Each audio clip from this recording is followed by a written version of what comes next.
Ugumba umeelezwa kwamba ni pale mwanaume na mwanamke wanapokaa kwa muda wa mwaka mmoja wakikutana mara kwa mara, lakini bila kuwa na mimba au bila kuwa na mtoto kwa zaidi ya mwaka mmoja. Hawa wanaitwa ni wagumba.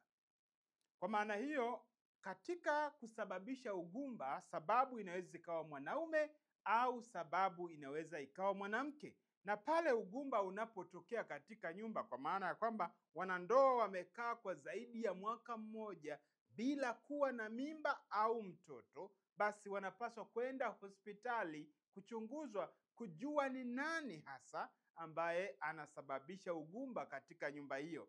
Na swala hili katika jamii yetu limeaminika kwamba pengine wanandoa wanapokaa kwa zaidi ya mwaka mmoja bila kuwa na mtoto, basi pengine shida iko kwa mwanamke tu peke yake. Hapana. Ukweli ni kwamba mwanaume pia naye huweza kusababisha tatizo la kutokuwa na mtoto katika familia.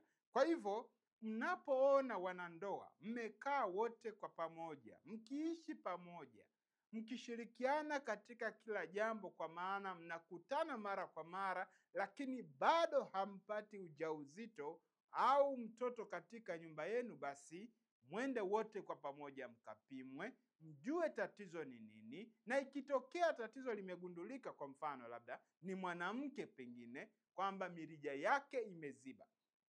Kwa mfano mwanamke ambaye mirija yake imeziba,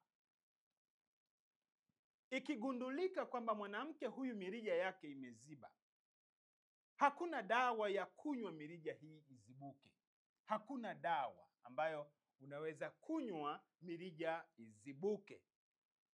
Kwa maana kama imeziba, hakuna dawa ya kunywa mirija ile izibuke.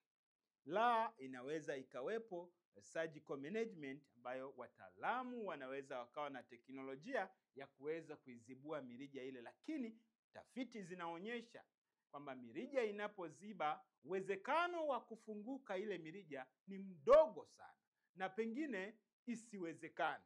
Maana kile kipimo ambacho huwa kinapima mirija kama imeziba, hiki ndio kipimo peke yake ambacho kinaweza kupima mirija kama imeziba na kinaweza kufungua ile mirija kama ilikuwa imeziba. Kwa hiyo mnapokwenda hospitali na mkagundua kwamba pengine mama ndio mwenye tatizo la mirija kuziba, basi wataalamu wanashauri, kama mama amekutwa mirija imeziba, basi wataalamu wanashauri huyu mama aweze kwenda kwenye huduma nyingine ya matibabu ya ugumba, ikiwa ni pamoja na kufanya IVF.